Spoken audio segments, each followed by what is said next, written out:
Hello and welcome to Cinefilm Recap. Today, we'll be discussing the 2006 psychological drama movie Babel. The opening scene shows a family in the Moroccan desert one day with the father Abdullah.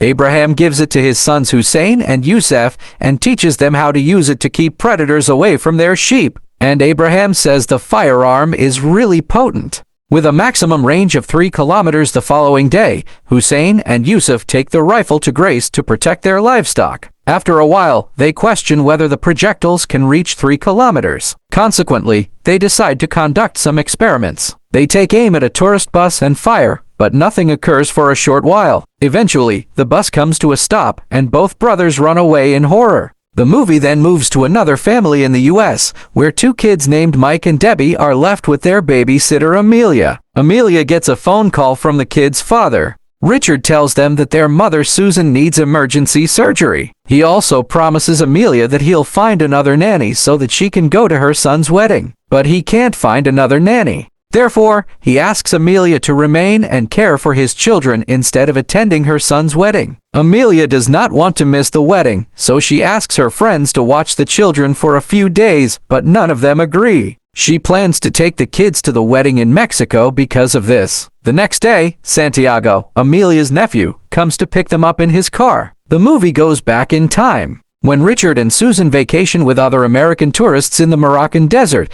their conversation reveals that their relationship has been damaged by an unidentified incident in the past. Later, on a tour bus, Susan falls unconscious in the window seat. Susan gets hit by a bullet through the window, which pierces her shoulder and causes her to bleed. The bullet was shot by Hussein while he was practicing with a gun.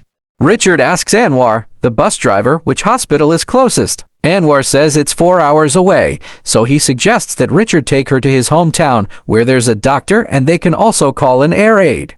The bus travels to Anwar's hometown, where he assists Richard with a veterinarian and allows him to call for help. The doctor stitches the cut to stop the bleeding and orders Richard to take Susan to the hospital as quickly as possible. Because the cut is serious, other tourists pressurize Richard, insisting that they must go quickly, but Richard insists on waiting until the ambulance arrives. The film then moves to Japan, where a deaf girl named Chico is playing volleyball and goes crazy when her team loses. Her mother seems to have died, and her father, Yasujiro, is doing everything he can to take care of her. In the locker room, one of Chico's friends makes fun of her. She says she's frustrated because she's still a virgin, and then she and her companions go to a pub for lunch where she fails to seduce the boys. Chico attempts to seduce the dentist while having her teeth examined, but the doctor ejects her from the office. 2 police officers stop her on her way home and give her a phone number, asking her to alert her father so he can contact it at this time. She starts to like a cop called Mom Mia. When she goes home, she finds a note from her father saying that he'll be late in the next scene. She goes to watch TV and sees that someone was shot in the Moroccan desert, but she doesn't care. A few minutes later, her friend comes over and the 2 of them go out to meet some guys. The guys give them some pills and drinks. They begin the party inebriated, and they also go clubbing when she witnesses her buddy kissing the guy she likes, and as a result, she storms out and Chico returns home and asks the doorman to call Mamia so she can talk alone in the Moroccan desert. Abdullah tells the 2 brothers that an American visitor has died and that the police are looking for the killer, which scares them. The next day, after discovering the evidence, the cops locate down Abraham and confront him about his firearm. Abraham explains that he received Yasujiro, a Japanese hunter, and just sold it to Abdullah. The cops then go after Abdullah, but on the way, they meet Hussein and Yusuf and ask them about Abdullah. Yusuf sends the police in the wrong direction, and he and his brother run back to their father. They tell him everything and start blaming each other. When their father finds out, he scolds and beats them. Abdullah flees the scene with his sons to avoid police detection, but is apprehended along the way. The police then open fire, and one of the rounds strikes Hussein in the leg. Yusuf, despite his father's forbiddance, takes up the rifle and fires back at the police officers, killing one. When Hussein attempts to flee, a second bullet enters his back and murders him. Abdullah sobs as Yusuf tosses aside the rifle and surrenders to the authorities, while Amelia and the children arrive at the wedding. As soon as the party begins, everyone, including Mike and Debbie, begins to enjoy themselves. Despite her busy schedule, Amelia takes good care of Mike and Debbie, indicating that she genuinely cherishes them. As soon as it gets dark the next day, the kids have football practice, so Amelia chooses to leave. Her son Louis asks her to stay. Santiago can't drop them off because he's too drunk, but he tells everyone that he can drive, so they all leave. On their way, they run into a police officer, who asks about the kids and other information about them on the way. Amelia says she is in charge of the kids, but the cops need a letter from a guardian to prove it, which she doesn't have. The police are also not sure if Santiago is drunk or high, so they ask him to pull over to the side of the road and help with a separate investigation instead of helping them. Santiago drives the car faster. He drives erratically through an unknown route, scaring the kids, and Amelia begs him to stop the car over and over, but he won't. Santiago then leaves them all in an unknown place and drives away. All three of them are scared, helpless because they don't know how to get home, but Richard gets outraged when he finds out that the American embassy is in charge of the ambulance. He calls them. The American embassy told him that they were doing everything they could to help them get a chopper. They also told him about the other tours they were planning. Decide to leave without waiting. After hearing this, Richard becomes enraged and threatens to kill those who leave. Even so, the tours keep going without him, and Richard has no choice but to wait for the rescue team from the American embassies. He remains with his wife and apologizes for his past mistakes. Richard had previously fled from his wife out of fear. After Sammy died soon after being born, the movie goes back to Japan, where Detective Mamiya goes to Chico's house to talk to her. She lets him in and connects with them through writing, claiming that her father had nothing to do with her mother's death. It looks like the cops come to their house often to question them about her mother's death, but Mamiya doesn't know what's going on. She is describing how her mother went off the balcony while her father was asleep.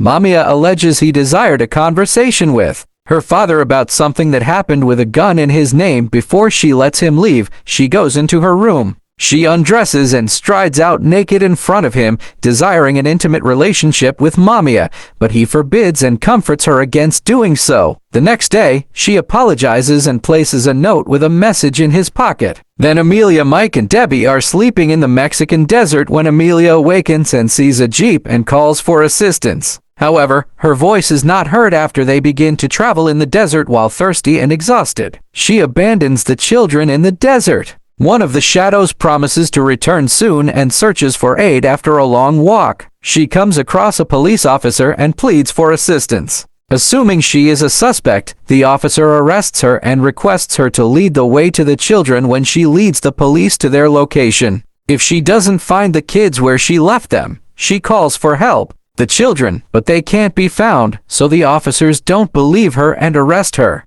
She discovers at the police station that the police have located both children, but she is not allowed to meet them. The officer also informs her that the father of her children was furious but chose not to pursue charges. She is also accused of working illegally in the United States and will be sent back to her country right away. When Amelia asks for a lawyer, the police officer tells her that she's just putting off what will happen anyway. The cops suggest that she go home on her own, and she reluctantly agrees. Richard, on the other hand, wonders why the rescue crew is taking so long to arrive. The embassy officer said they refused to acknowledge that it was an act of terrorism, so the Moroccan government denied them access to their airspace. Now, though, they say they've fixed the problem and sent out a rescue helicopter. Soon, Susan is picked up by the rescue chopper. Before he leaves, Richard extends his gratitude to Anwar for the help he provided throughout the entirety of the trying time. He also gives Anwar some money. In a U.S. hospital, Susan is transported to an ICU after Anwar rejected a thank you present. Where the physician informs Richard that she requires surgery, the doctor also informs her that she has been internally hemorrhaging and has some blood clots, which increases the likelihood of necrosis. Richard asks if Susan will be all right, but even the doctor is uncertain. Richard calls Amelia to find a new nanny for her son's wedding, which coincides with the commencement of. In the movie scenario, he waits outside the operating room for the successful completion of his wife's surgery. Investigator Mamiya meets Yasujiro outside the building. Mamiya reports the event and asks whether he has the M70 rifle with the UK 9023 registration number. Yasujiro acknowledges possessing the gun. After thanking Abraham for his guidance, he becomes concerned about the shot from his gun. Mamiya then invited Yasujiro to the police station the next day because he has some inquiries before leaving. Mamiya apologizes for discovering Yasujiro's wife through his daughter. Yasujiro claimed his wife shot herself in the head and denied jumping off the balcony. After that, Mamiya goes to one of the places and finds out that Susan got out of the hospital that morning. After reading the paper from Chico, Yasujiro returns home to discover his daughter naked on the balcony. He approaches her and the two share emotional embraces. Thank you for viewing. Please be sure to subscribe and enable notifications so you can watch similar videos in the future.